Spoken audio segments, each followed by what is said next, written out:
চলো আজ তোমাদের একটা গল্প শোনাই। ছোটবেলা যখন কারেন্ট চলে যেত, ইনভার্টার ছিল না, তখন অন্ধকারে কিছু করার থাকতো না, তো দাদু সবাইকে বসিয়ে গল্প বলতো। তখন একটা ভালো গল্প বলেছিল, বলছি শোনো। তো অনেক বছর আগে একটা গ্রামে একটা বুড়ি থাকতো, ছোট মাটির বাড়ি, বাড়ির সামনে একটা তুলসী গাছ। কিন্তু একটা অবাক ব্যাপার ছিল যে সে কখনো নিজের বাড়ির দরজা বন্ধ করতো না, অর্ধেকটা খোলা রাখতো। লোকে বলতো যে ঠাকুমা চোর ডাকাতের উপদ্রব বাড়ছে, দরজাটা কিন্তু বন্ধ রাখবেন। তখন বুড়ি হেসে বলতেছে যে যার আর কিছুই নেই তার আর কি চুরি হবে। আর সবাই বলা বলি করতো যে বৃদ্ধ বয়সে বুড়ির আর মাথা কাজ করছে না। তা একদিন বর্ষার রাতে গ্রামে অনেক বড় এক চুরি হয়। অনেক বাড়ির তালা ভেঙে টাকা পয়সা গয়নাগাটি সব চুরি করে নিয়ে যায়।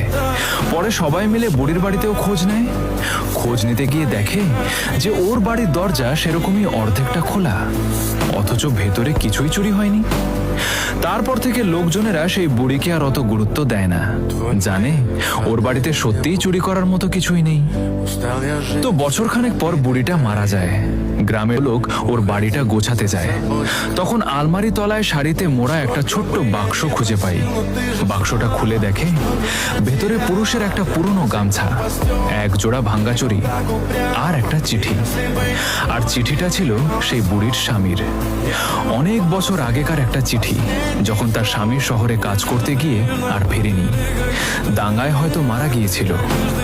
তো চিঠিটাতে লেখা ছিল যে যদি ফিরতে দেরি হয় দরজাটা খোলা রেখো, আমি রাতে এলেও যেন ঢুকতে পারি। তো ছোটবেলায় গল্পটা অতটা বুঝিনি, এখন ভাবি যে যার অপেক্ষায় আমরা দরজাটা খোলা রেখেছি সে কি আদেও ফিরবে? পরের দিন আরো একটা গল্প শোনাবো। আমায় সাবস্ক্রাইব করতে ভুলো না যেন। আমি তোমাদের শান্তনু। দেখা হচ্ছে পরের ভিডিওতে, ততক্ষণের জন্য বাই।